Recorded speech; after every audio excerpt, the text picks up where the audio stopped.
lupa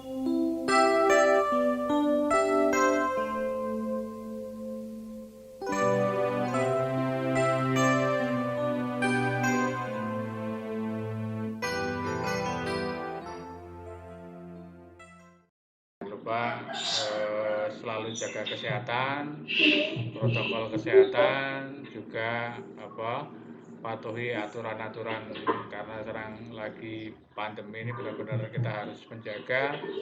Terus semoga pandemi ini segera berakhir, kita bisa pelajaran tatap muka. Untuk memulai pembelajaran pada pagi hari ini, mari kita berdoa menurut keyakinan masing-masing. Berdoa mulai. Akan mempelajari tentang pembagian area rumah tinggal atau bisa disebut dengan zonasing, sifat dalam interior dalam rumah tinggal. Lalu kita pelajari juga jenis-jenis aktivitas menurut pembagian ruang. Lalu yang terakhir, furniture penunjang berdasarkan ruang. Silahkan nanti mempersiapkan untuk referensinya dari mungkin internet atau buku atau majalah, ya dipersiapkan HP kalian. Terus saya minta kalian nanti aktif ya, jadi jangan hanya mendengarkan dari saya, tapi juga nanti bisa berdiskusi. Mungkin ada yang tahu ini apa, gambar apa? Gambar denah. Oh, gambar denah tanpa atas. Ya, denah tanpa atas. Denah tanpa atas, Pak. Tentang pembagian nanti zona itu atau pembagian wilayah. Di sini ada ruang tamu, ada ruang tidur, ada ruang tidur anak, lalu ada dapur dan ruang makan. Nanti kan kita bagi ini kan yang masuk di zonasinya atau masuk sifat-sifatnya, aktivitasnya juga furniture-nya. Ini yang membedakan apa saja ya. Nah, pembagian area rumah tinggal ini kira-kira seperti apa menurut atau pemahaman yang selama ini kalian ketahui? Kira-kira apa? Kalau ruang tidur itu seperti apa maksud? Kira-kira ada yang bisa mengetahui pengalaman kalian? Kalau di ruang tidur ini tamu boleh masuk enggak kira-kira? Enggak, Pak. Oh, enggak boleh. Tidak, Pak. Tergantung tamunya. Oh ya, tergantung tamunya ya nggak boleh semuanya. Terus untuk pembagiannya dalam dalam rumah itu ada zoning ini dibagi ke dalam ada tiga yang pokok, yaitu ada public area, private area, dan service area. Nah ini akan juga ada yang sifatnya semi atau berdekatan. Jadi biasanya yang public area dengan privat ini ada yang semi publik atau yang semi service area. Nanti biasanya saling bersentuhan atau saling berdekatan. Nah, lalu apa saja nanti yang masuk dalam public area, lalu privat area, nanti kita pelajari bareng-bareng. Lalu yang pertama adalah zona publik. Ruang publik ini terdiri dari ruang tamu, ruang teras, lalu juga ada biasanya garasi itu masuk ke semi. Nah, di ruang publik ini biasanya kita bisa menerima siapa saja. Nanti dalam perencanaan kita juga kita rancang furniture-nya, baik pewarnaannya. Biasanya kalau di ruang publik ini juga memilih warnanya kita tidak sembarangan. Kalau mungkin di ruang privasi kita bisa milih yang khusus mungkin dengan kesukaan kita. Tapi kalau di ruang publik ini juga paling tidak nanti kalau ada tamu itu juga merasa nyaman. Selanjutnya, ruang semi publik. Nah, ruang semi publik ini biasanya ruangan yang bisa dimasuki oleh publik, tapi biasanya lebih dengan keluarga yang lebih akrab. Ya, jadi tidak semua tamu itu bisa masuk ke ruang semi publik. Jadi biasanya di ruang keluarga, lalu dapur, kalau zaman dahulu itu dapur di belakang, sekarang bisa masuk, tapi juga bisa masuk dalam service area, jadi masuk di ruang dapur atau ruang makan, itu biasanya keluarga atau kerabat itu bisa masuk. Ini makanya disebut ruang semi publik. Selain ruang keluarga apa kira-kira yang semi publik ini? Terus kalau mungkin semi publik ini biasanya kalau kita di rumah ada musola, ini bisa masuk termasuk juga ini antara semi publik dengan service area ini hampir apa berdekatan. Lalu selanjutnya ruang yang semi privat. Nah, semi privat itu artinya lebih banyak pemakainya itu banyak dipakai oleh penghuni rumah. Jadi kalau kalian punya mungkin tempat-tempat untuk bekerja di rumah atau perpustakaan di rumah, itu biasanya dipakai oleh hanya khusus oleh penghuni. Tapi kadang sesekali mengizinkan, namanya kalau ada perpustakaan itu mengizinkan tamu, oh ini ada saya punya buku baru. Nah, biasanya seperti itu. Jadi kalian di sini juga sifatnya setiap masuk ini benar-benar harus istilahnya diutamakan privasi penghuninya. Selanjutnya, nah ini yang zona privat. Kira-kira ada yang tahu zona privat itu apa? Dari ini, dari Kamar. ya, Kamar tidur. Ruang kerja atau yang dimasuki oleh rumah. mungkin Mas Yuda ada tahu kira-kira ruang Ruangan yang hanya digunakan oleh penghuni rumah. Oke. Ruang privat ini biasanya hanya dipakai oleh penghuni rumah. Jadi biasanya ada yang paling khusus biasanya adalah kamar tidur. Ini bisa kamar tidur untuk anak, kamar tidur utama, lalu ada kamar tidur pembantu. Lalu yang sifatnya masih privat juga biasanya ada kamar mandi. Kamar mandi itu ada dua, kamar mandi yang mungkin khusus untuk penghuni rumah, ada yang dipakai bisa untuk semi publik atau mungkin untuk service area. Jadi kalau rumah yang cukup luas, ruangannya atau pembagian ruangnya biasanya akan ditambah dengan kamar mandi yang sifatnya di dalam. Lalu selanjutnya ini yang biasanya dalam rumah tinggal ini ada yang disebut unit service. Unit service ini biasanya ada beberapa ruang yang dipakai, biasanya masuk.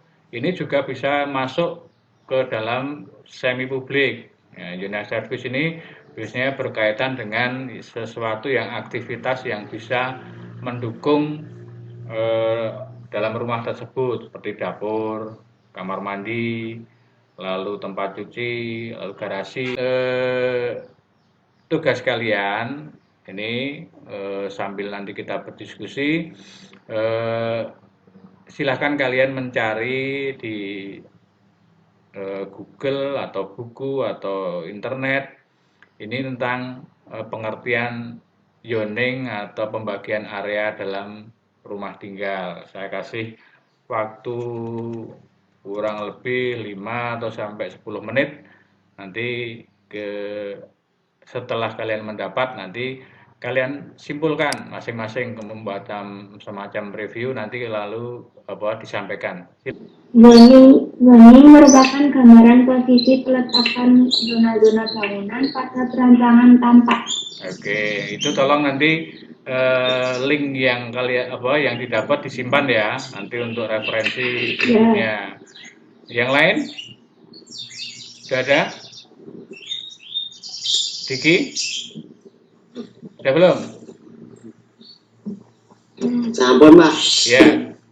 Coba sampaikan.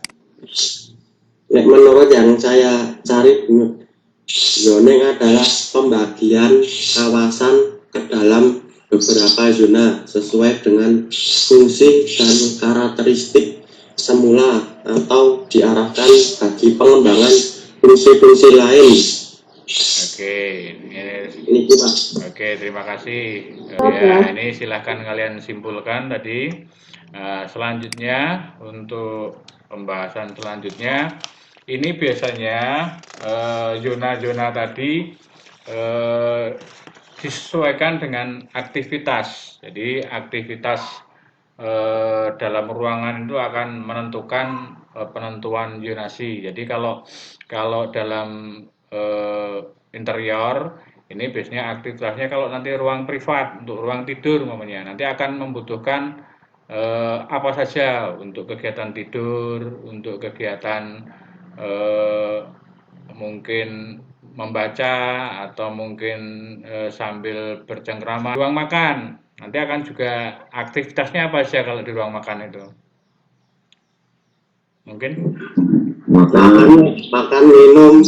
Kalau aktivitas di ruang tamu kira-kira apa saja? Menerima tamu. Kalau kira-kira Menerima tamu. di ruang tidur. Kalau di ruang tidur ini saya menempatkan kursi tamu cocok enggak? Tidak.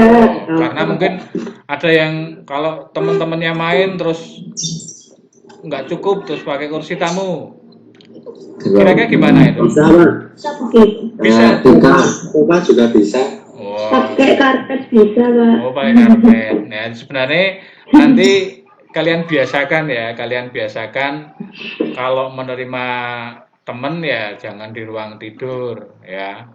Jadi dibiasakan aja, nanti akan kalian akan latihan apa ya, kalau dalam bahasa Jawa itu eman papan. Nah, ini selanjutnya furniture penunjang penunjang utama untuk apa ya, memudahkan atau dalam beraktivitas. Tadi kan ada aktivitas ruang tamu, ruang keluarga, dapur. Nah, ini sebenarnya furniture ini adalah perlengkapan rumah tangga yang sifatnya adalah menunjang kegiatan dalam satu ruang.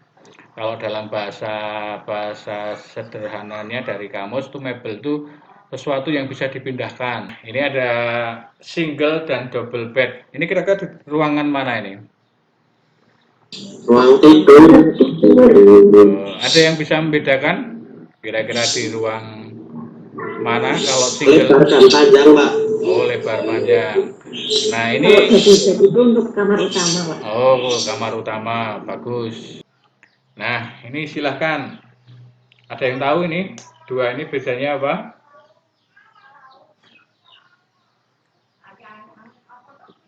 Yang satu itu sofa, Pak. Ya, yang ini sofa, yang ini. Kursi. Nah, ini yang kiri ini bisa dipakai untuk kursi makan. Yang kanan ini sofa. Nah, mencari tadi kalau udah mencari.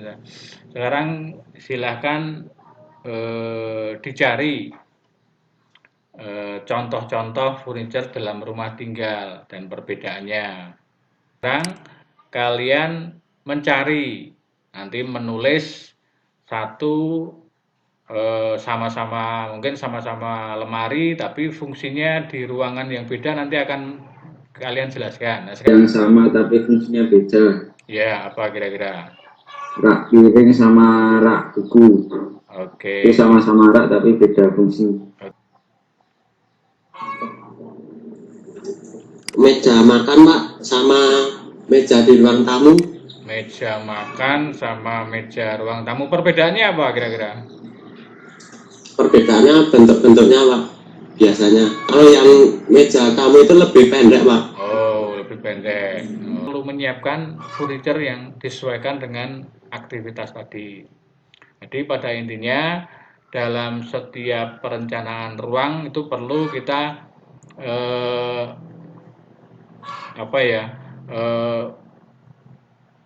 mempelajari dari kegiatan itu, dari sifat atau zonasi tadi, lalu dari aktivitasnya, lalu yang jelas yang terakhir adalah penunjangnya. Ada yang ditanyakan? Apa yang dimaksud zonasi itu? Zonasi itu menurut saya adalah pembagian ruang, Pak. Oh iya. Berdasarkan berdasarkan fungsi dan furnitur penunjangnya, Pak.